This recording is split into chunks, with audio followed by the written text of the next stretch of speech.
और मैं आज बिहार की धरती से फिर दोहराना चाहता हूं,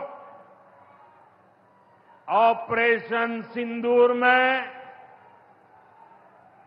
भारत की जो ताकत दुश्मन ने देखी है, लेकिन दुश्मन समझ लें ये तो हमारे तर्कस का केवल एक ही तीर है। आतंकवाद के खिलाफ भारत की लड़ाई न रुकी है न थमी है। आतंक का फन अगर फिर उठेगा तो भारत उसे बिल से खींचकर कुचलने का काम करेगा।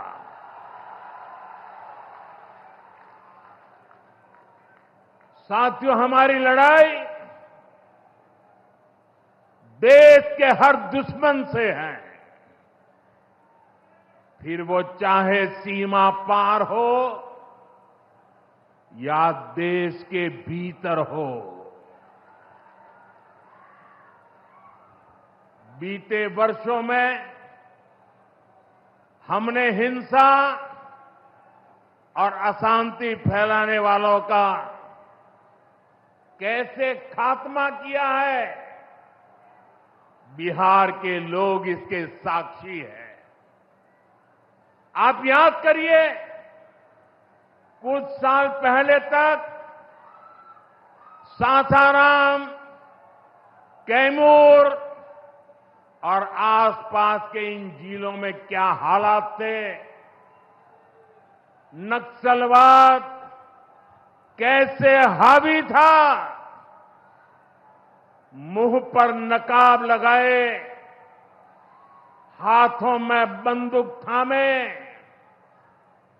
नक्सली कब कहां सड़कों पर निकल आए, हर किसी को ये खौफ रहता था। सरकारी योजना आती थी पर नागरिकों तक पहुंचती ही नहीं थी। नक्सल प्रभावित गांव में न तो अस्पताल होता था, न मोबाइल टावर, कभी स्कूल जलाए जाते थे, कभी सड़क बनाने वालों को मार दिया जाता था। इन लोगों का बाबा साहब आंबेडकर के संविधान पर कोई विश्वास नहीं था। नीतीश जी ने उन परिस्थितियों में भी यहां विकास की पूरी कोशिश की। 2014 के बाद से हमने इस दिशा में और तेजी से काम किया। हमने माओवादियों को उनके किया की सजा देनी शुरू की। हम युवाओं को विकास की मुख्य धारा में भी लेकर आए। 11 सालों की दृढ़ प्रतिज्ञा का फल आज देश को मिलना शुरू हुआ है।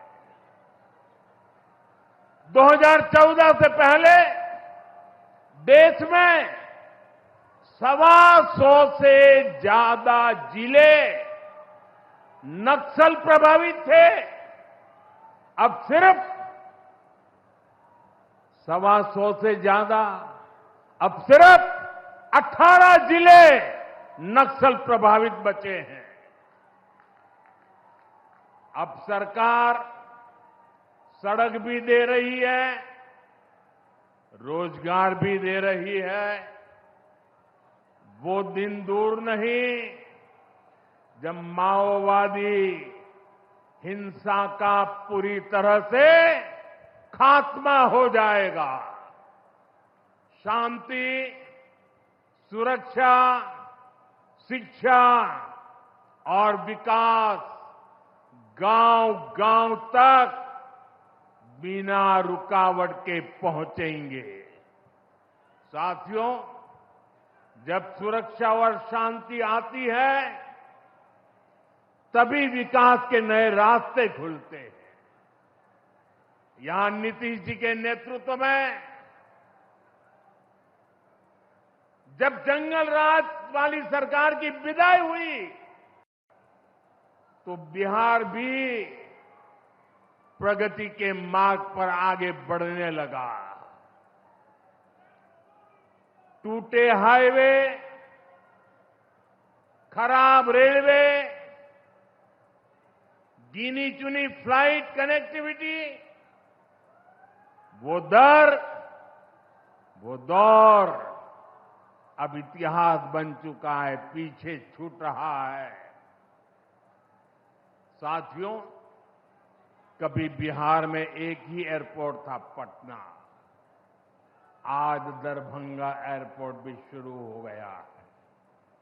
अब यहां से दिल्ली, मुंबई, बेंगलुरु जैसे शहरों की फ्लाइट मिलती है। बिहार के लोगों की लंबे समय से मांग थी कि पटना एयरपोर्ट के टर्मिनल को आधुनिक बनाया जाए। अब ये मांग भी पूरी हो गई है। कल शाम मुझे पटना एयरपोर्ट की नई टर्मिनल बिल्डिंग का लोकार्पण करने का सौभाग्य मिला है। ये नया टर्मिनल अब 1 करोड़ यात्रियों को संभाल सकता है। बिहटा एयरपोर्ट पर भी 1400 करोड़ रुपए का निवेश हो रहा है। साथियों, बिहार में आज हर तरफ 4 लेन और 6 लेन सड़कों का जाल बिछ रहा है। पटना से बक्सर, गया जी से डोभी, पटना से बोधगया जी, पटना, आरा, सासाराम, ग्रीनफील्ड कॉरिडोर, हर तरफ तेजी से काम हो रहा है। गंगा, सोन, गंडक, कोसी समेत सभी प्रमुख नदियों पर नए पुल बनाए जा रहे हैं। हजारों करोड़ की ऐसी परियोजनाएं बिहार में नए अवसरों और संभावनाओं का निर्माण कर रही है। इन प्रोजेक्ट से हजारों युवाओं को रोजगार मिलेगा। यहां टूरिज्म और व्यापार दोनों को फायदा होगा। साथियों, बिहार में रेलवे की हालत भी अब तेजी से बदल रही है। आज बिहार में वर्ल्ड क्लास वंदे भारत ट्रेनें चल रही हैं। रेलवे लाइनों को डबल और ट्रिपल किया जा रहा है। छपरा, मुजफ्फरपुर, कटिहार जैसे इलाकों में काम तेजी से चल रहा है।